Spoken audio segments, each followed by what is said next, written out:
Ini kita ada di Besuk Kobokan, ini sudah penuh, ini akses terputus. Yang biasanya dam itu sekarang lava ada di atasnya dam. Nah itu dam kelihatan sekian, itu lavanya sampai setinggi itu kayak gunung di atasnya.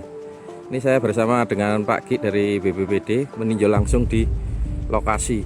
Banyak eskavator yang tertimbun. Itu ya, itu di sana masih ada satu kelihatan. Ini untung di pinggir ini enggak, yang di tengah-tengah sana eskavator sudah habis, bahkan yang di atas sana jalan akses itu sudah kena lava juga.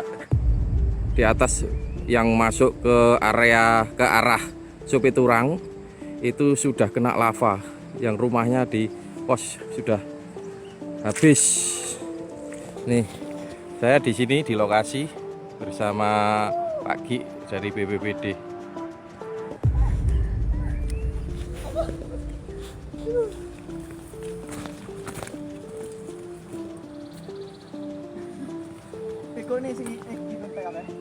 Piro begone kabeh?